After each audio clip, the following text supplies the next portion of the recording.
రెండేళ్లుగా సాగుతున్న గాజా యుద్ధం ముగిసింది. ఇక 3.5 సాగుతున్న ఉక్రెయిన్ యుద్ధమే Donald Trump next target. Hamas ఇజ్రాయిల్ను ట్రంప్ బెదిరించి యుద్ధాన్ని ఆపేశాడు. కానీ రష్యాను అమెరికా అధ్యక్షుడు బెదిరించగలడా అన్నదే ఇప్పుడు అసలు చర్చ. ట్రంప్ యుద్ధాన్ని ఆపుతాడో లేదో కానీ పుతిన్ మాత్రం యుద్ధాన్ని విస్తరించేందుకే మొగ్గు చూపుతున్నట్టు కనిపిస్తోంది. తాజాగా ఎస్టోనియా సరిహద్దుల్లో రష్యా గార్డులు మాయమయ్యారు. వారి స్థానంలో లిటిల్ గ్రీన్ మ్యాన్ వచ్చేశారు. లిటిల్ గ్రీన్ మ్యాన్ అంటే సైనికులే, కానీ వాళ్ల దుస్తులపై ఎలాంటి గుర్తింపులు ఉండవు. దీంతో రష్యా మిషన్ ఫేజ్ 0 స్టార్ట్ చేసిందంటూ అనుమానాలు వ్యక్తమవుతున్నాయి. అసలు ఏమిటి రష్యా ఫేజ్ 0? నాటోతో పుతిన్ యుద్ధానికి సై అంటున్నాడా? గాజా మాదిరిగా ఉక్రెయిన్ యుద్ధాన్ని ట్రంప్ ఆపడం సాధ్యమేనా? Watch the story. నాటోతో యుద్ధానికి పుతిన్ సిద్ధమయ్యాడా? ఫేజ్ 0తో రష్యా ఏం చేయబోతుంది? ఉక్రెయిన్ యుద్ధాన్ని ట్రంప్ ఆపేస్తాడా? పశ్చిమాసియా ప్రశాంతంగా ఊపిరి పీల్చుకుంటుంది. గాజా కాల్పుల విరమణ ఒప్పందంతో బాంబుల మోత ఆగిపోయింది. బందీలను హమాస్ విడుదల చేసింది. ఇదంతా ఓకే, కానీ మరో యుద్ధం మాత్రం 3.5 పైగా కొనసాగుతుంది. ఆ యుద్ధం మరేదో కాదు, ఉక్రెయిన్ రష్యా మధ్య జరుగుతున్న సంఘర్షణే. ఉక్రెయిన్ యుద్ధాన్ని కూడా డొనాల్డ్ ట్రంప్ ఆపేస్తాడని ఉక్రెయిన్ అధ్యక్షుడు జెలెన్స్కీ ఆశాభావం వ్యక్తం చేశారు. దీనిపై సోషల్ మీడియాలో జెలెన్స్కీ ఓ పోస్టు చేశాడు. ఒక ప్రాంతంలో శాంతి ఏర్పడిందంటే ఇతర ప్రాంతాలు కూడా కాల్పుల విరమణను ప్రపంచం కోరుకుంటుందని వెల్లడించాడు. ఉక్రెయిన్ రష్యా యుద్ధం సుదీర్ఘకాలంగా కొనసాగుతుంది. వేల మంది ఇందులో మృత్యువాత పడ్డారు. లక్షల మంది స్వదేశాన్ని విడిచి పారిపోయారు.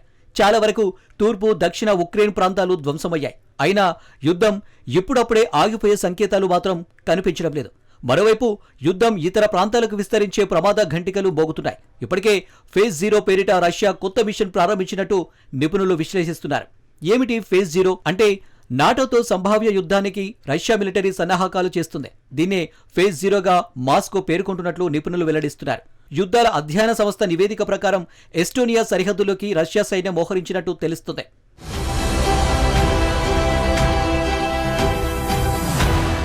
భవిష్యత్తులో సంభవించే సంఘర్షణలకు ముందస్తు సమాచారం తెలుసుకోవడానికి, మానసికంగా ముందే సంసిద్ధమవడానికి రష్యా ఈ ఎత్తుగడ వేస్తున్నట్లు తెలుస్తుంది. అక్టోబర్ 10న రష్యా సరిహద్దుల్లోని ఓ రహదారిని ఎస్టోనియా మూసేసింది. ఎందుకు ఎస్టోనియా ఈ రహదారిని మూసేసింది? సరిహద్దులో రష్యా వైపు ఎలాంటి గుర్తింపు లేని గార్డులు కనిపించారు. నిజానికి ఎస్టోనియా మూసేసిన మార్గం రష్యా భూభాగంలోకి వెళ్తుంది. రష్యా సరిహద్దుకు సమీపంలోని ఎస్టోనియాకు చెందిన వర్సుకా, సాత్సి గ్రామాల గుండా ఈ రోడ్డు వెళ్తుంది. సరిహద్దులోని రష్యా వైపు బార్డర్ గార్డ్స్ కాకుండా వేరే వ్యక్తులు కనిపించినట్టు ఎస్టోనియా ఆర్మీ అధికారులు చెప్తున్నారు. మాస్కో మాత్రం సరిహద్దులో రొటీన్ ఆపరేషన్లను మాత్రం ఆపడం లేదు. బార్డర్ పరిసరాల్లో గతంలో కంటే మరింత నిర్ణయాత్మకంగా స్పష్టంగా రష్యన్ దళాలు వ్యవహరిస్తున్నట్టు ఎస్టోనియా విదేశాంగ మంత్రి తెలిపాడు. సరిహద్దులో ఉద్రిక్తతలు పెరుగుతున్నట్టు ఎస్టోనియా మంత్రి ప్రకటించాడు. రష్యా వెళ్లే మార్గాన్ని మూసేసిన తర్వాత సరిహద్దు గ్రామాలకు ప్రత్యామ్నాయ మార్గాలను ఎస్టోనియా ఏర్పాటు చేస్తోంది. అయితే అంతకుముందు అంటే సెప్టెంబర్ 7న 19న రష్యన్ యుద్ధ విమానాలు ఎస్టోనియా గగనతలంలోకి చొరబడ్డాయి. యూరోప్కు వ్యతిరేకంగా రష్యా కోవర్టు ఆపరేషన్లు, చర్యలను చేపడుతున్నట్లు పాశ్చాత్య నిపుణులు విశ్లేషిస్తున్నారు.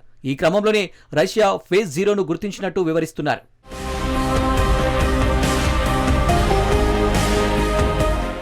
నాటోతో యుద్ధానికి సంబంధించిన సమాచార సేకరణ, మానసిక పరిస్థితులను అంచనా వేయడానికే ఫేజ్ 0ను రష్యా ప్రారంభించిందని వివరిస్తున్నారు. నాటో సరిహద్దుల వద్ద ఎలాంటి గుర్తింపు లేకుండా రష్యన్ సైన్యం పహారా కాయడం ఇదే తొలిసారని యుద్ధ అధ్యయన సంస్థ వెల్లడించింది.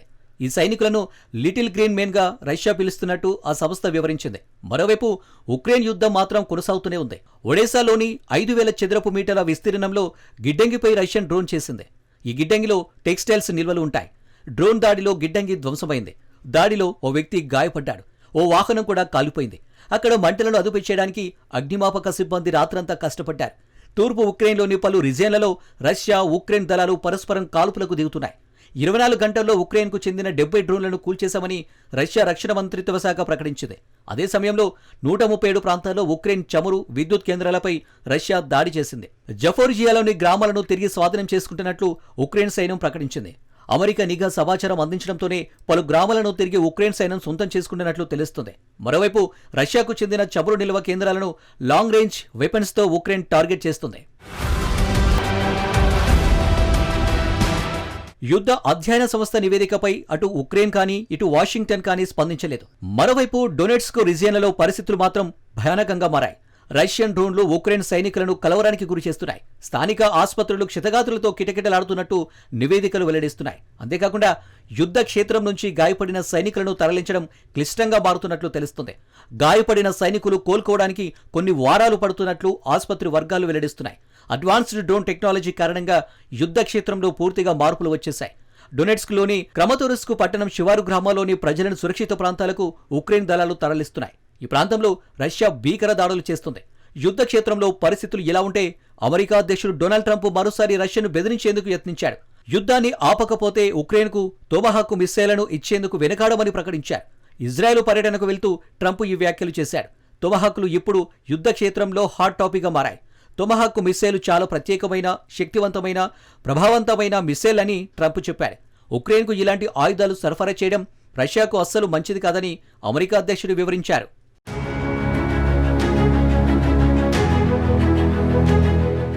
ఉక్రెయిన్ యుద్ధంలో రష్యా వెనక్కి తగ్గాలంటే తోమహాక్లే సరైన ఆయుధాలుగా ట్రంప్ భావిస్తున్నాడు.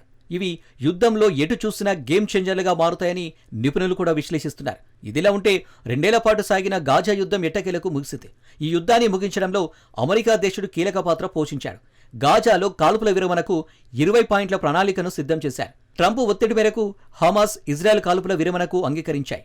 అదేవిధంగా ఉక్రెయిన్ యుద్ధాన్ని కూడా ట్రంప్ ఆపుతాడని అధ్యక్షుడు జెలెన్స్కీ ఆశలు పెట్టుకున్నాడు. అయితే ఈ యుద్ధాన్ని ట్రంప్ ఆపడం అంత సులువు కాదు. గాజా యుద్ధంలో హమాస్ పూర్తిగా బలహీనపడింది. అమెరికా చెప్పింది తూషా తప్పకుండా ఇజ్రాయెల్ అంగీకరిస్తుంది. కానీ ఉక్రెయిన్ రష్యా యుద్ధంలో పరిస్థితి వేరు. అయితే గీతే ఉక్రెయిన్ అధ్యక్షుడిపై ట్రంప్ ఒత్తిడి తీసుకురావచ్చు. కానీ రష్యా అధ్యక్షుడిని ఒత్తిడి చేయడం అసాధ్యం. పుతిన్ అంత సులువుగా ట్రంప్ ఒత్తిడికి తల ఉంచే వ్యక్తి కాదు. తొమహాకులు ఇచ్చినంత మాత్రాన రష్యా యుద్ధంలో వెనక్కి తగ్గకపోవచ్చు. రష్యాపై తొమహాకులతో ఉక్రెయిన్ దాడి చేస్తే యుద్ధంలో పరిస్థితులు మరింతగా దిగజారుతాయి. రష్యా సైతం మరింత తీవ్రంగా స్పందించే అవకాశం ఉంది. యుద్ధంలో రష్యాపై ఉక్రెయిన్కు దాడి చేసిన ప్రతిసారి మాస్కో అలాగే స్పందిస్తుంది. ఇప్పుడు కూడా తొహాకులతో దాడి చేస్తే అంతే సీరియస్గా క్రెమ్లిన్ రియాక్ట్ అయ్యే ప్రమాదం ఉంది. నిజానికి ఇటీవల కాలంలో నాటో దేశాల రక్షణ వ్యవస్థలను రష్యా పరీక్షిస్తుంది. పలు నాటో దేశాల గగనతలంలోకి యుద్ధ విమానాలు, డ్రోన్లను పుతిన్ పంపుతున్నాడు. పోలాండ్పై ఏకంగా 19 రష్యన్ డ్రోన్లు దాడి చేశాయి. ఒక రకంగా నాటో దేశంపై రష్యా దాడి చేసింది. దీనికి నాటో ఆర్టికల్ 5 ప్రకారం సీరియస్గా రియాక్ట్ అయి ఎదురు దాడి చేయాలి. అయితే అలా దాడి చేస్తే రష్యా నాటో యుద్ధం మొదలవుతుంది.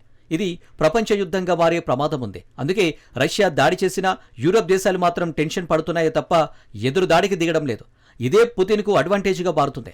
అందుకే నాటో సరిహద్దులోకి సైన్యాన్ని మోహరిస్తున్నాడు. అయితే నాటోతో రష్యా యుద్ధానికి దిగుతుందా లేదా అన్నది మాత్రం స్పష్టత లేదు. కానీ పుతిన్ తలుచుకుంటే ఏదైనా సాధ్యమే. యుద్ధం విస్తరించవచ్చు, లేదంటే శాంతి కపోతాలు ఎగరవచ్చు.